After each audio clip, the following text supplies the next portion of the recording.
To President Carter. Mr. President, as you have said, Americans, through conservation, are importing much less oil today than we were even a year ago. Yet, U.S. dependence on Arab oil as a percentage of total imports is today much higher than it was at the time of the 1973 Arab oil embargo. And for some time to come, the loss of substantial amounts of Arab oil could plunge the U.S. into depression. Now, this means that a bridge must be built out of this dependence. Can the United States develop synthetic fuels and other alternative energy sources without damage to the environment? And will this process mean steadily higher fuel bills for American families? I don't think there's any doubt that in the future, the cost of oil is going to go up. What I've had as a basic commitment since I've been as president is to reduce our dependence on foreign oil. It can only be done in two ways. One, to conserve energy, to stop the waste of energy, and secondly, to produce more American energy. We've been very successful in both cases. We've now reduced the importing of foreign oil in the last year alone by 1/3. We imported today 2 million barrels of oil less than we did the same day just a year ago. This commitment has been opening up a very bright vista for our nation in the future, because with the windfall profits tax as a base, we now have an opportunity to use American technology and American ability and American natural resources to expand rapidly the production of synthetic fuels, yes. To expand rapidly the production of solar energy, yes. And also to produce the conventional kinds of American energy. We will drill more oil and gas wells this year than any year in history. We'll produce more coal this year than any year in history. We are exporting more coal this year than any year in history.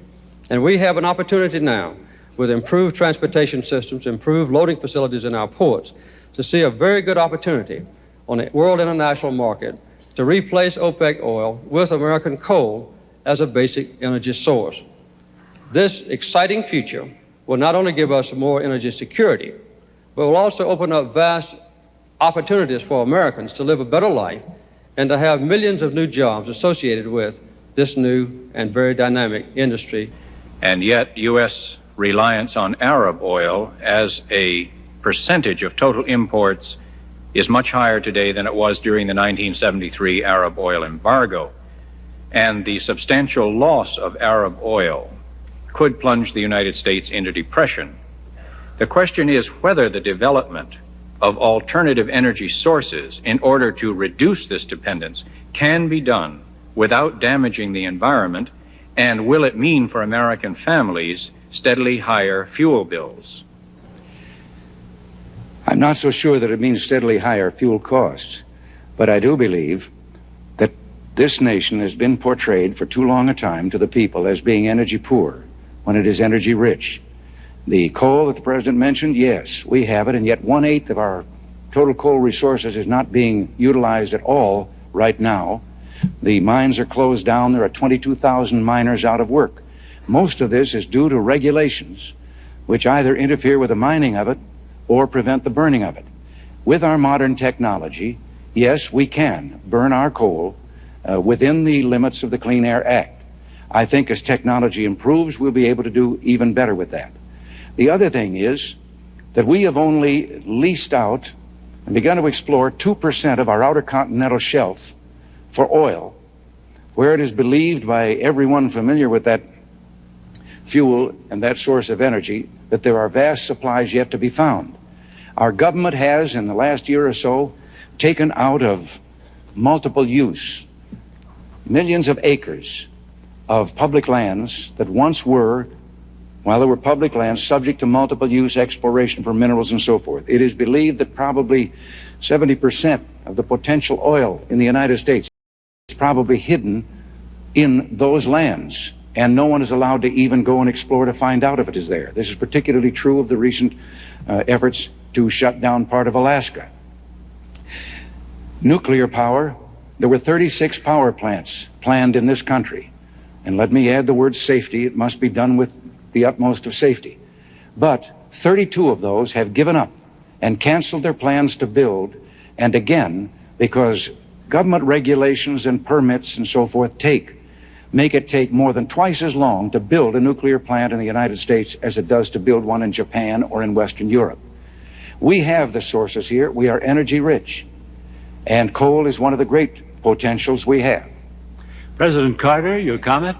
Yes, sir. To repeat myself, we have this year the opportunity, which we'll realize, to produce 800 million tons of coal, an unequaled record in the history of our country. Governor Reagan says that this is not a good achievement, and he blames restraints on coal production on regulations that affect the life and the health and safety of miners, and also regulations that protect the purity of our air and the quality of our water and our land. We cannot cast aside those regulations. We have a chance in the next 15 years, insisting upon the health and safety of workers in the mines, and also preserving the same high air and water pollution standards to triple the amount of coal we produce. Governor Reagan's approach to our energy policy, which has already proven its effectiveness, is to repeal or to change substantially the windfall profits tax, to return a major portion of $227 billion back to the oil companies, to do away with the Department of Energy, to short-circuit our synthetic fuels program, to put a minimal emphasis on solar power, to emphasize strongly nuclear power plants as a major source of energy in the future. He wants to put all our eggs in one basket and give that basket to the major oil companies. Governor Reagan. That is a misstatement, of course, of my position. I just happen to believe that free enterprise can do a better job of producing the things that people need than government can. The Department of Energy has a multi-billion-dollar budget in excess of $10 billion. It hasn't produced a quart of oil or a lump of coal or anything else in the line of energy.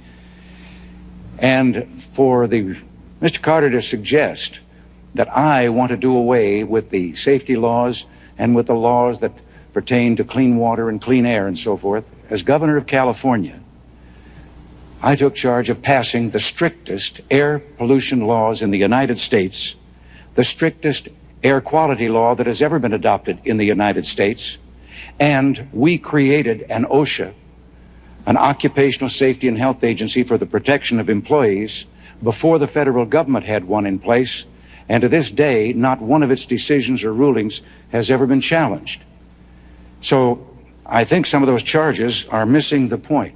I am suggesting that there are literally thousands of unnecessary regulations that invade every facet of business and indeed very much of our personal lives, that are unnecessary, that government can do without, that have added $130 billion to the cost of production in this country, and that are contributing their part to inflation.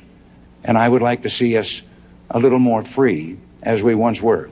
President Carter, another crack at that? Sure. As a matter of fact, the air pollution standard laws that were passed in California were passed over the objections of Governor Reagan. And this is a very well-known fact. Also, recently, when someone suggested that the Occupational Safety and Health Act should be abolished, Governor Reagan responded, amen. The offshore drilling rights is a question that Governor Reagan raises often.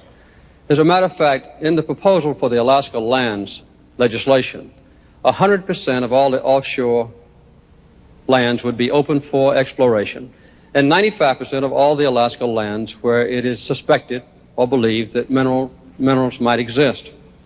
We have, with our 5-year plan for the leasing of offshore lands, proposed more land to be drilled than has been opened up for drilling since this program first started in 1954. So we're not putting restraints on American exploration. We're encouraging it in every way we can. Governor Reagan, you have the last word on this question. Yes, if it is a well-known fact that I opposed air pollution laws in California, the only thing I can possibly think of is that the president must be suggesting the law that the federal government tried to impose on the state of California, not a law, regulations, that would have made it impossible to drive an automobile within the city limits of any California city, or have a place to put it if you did drive it against their regulations. It would have destroyed the economy of California. And I must say we had the support of Congress when we pointed out how ridiculous this attempt was by the Environmental Protection Agency. We still have the strictest air control or air pollution laws in the country. As for offshore oiling, only 2% now is so leased and is producing oil. The rest, as to whether the lands are going to be opened in the next 5 years or so, we're already 5 years behind in what we should be doing. There is more oil now in the wells that have been drilled than has been taken out in the 121 years that they've been drilled. Thank you, Governor. Thank you, Mr. President. The next question goes to Governor Reagan from William Hilliard. Governor Reagan, wage earners in this country, especially the young, are supporting a Social Security system that continues to affect their income drastically. The system is fostering a struggle between the young and the old and is drifting the country toward a polarization of these two groups. How much longer can the young wage earner expect to bear the ever-increasing burden of the Social Security system? The Social Security system was based on a false premise with regard to how fast the number of workers would increase and how fast the number of retirees would increase. It is actuarially out of balance. And this first became evident about 16 years ago. And some of us were voicing warnings then. Now it is trillions of dollars out of balance. And the only answer that has come so far is the biggest single tax increase in our nation's history, the payroll tax increase for Social Security, which will only put a Band-Aid on this and postpone the day of reckoning by a few years at most. What is needed is a study that I have proposed by a task force of experts to look into this entire problem as to how it can be reformed and made actuarially sound, but with the premise that no one presently dependent on Social Security is going to hold out from under them and not get their check. We cannot frighten, as we have with the threats and the campaign rhetoric that has gone on in this campaign, our senior citizens. Leave them thinking that in some way they're endangered and they would have no place to turn. They must continue to get those checks, and I believe that the system can be put on a sound actuarial basis. But it's going to take some study and some work, and not just passing a tax increase to let the load or the roof fall in on the next administration. Would you repeat that question for President Carter? Yes, President Carter, wage earners in this country, especially the young, are supporting a Social Security system that continues to affect their income drastically. The system is fostering a struggle between young and old and is drifting the country toward a polarization of these two groups. How much longer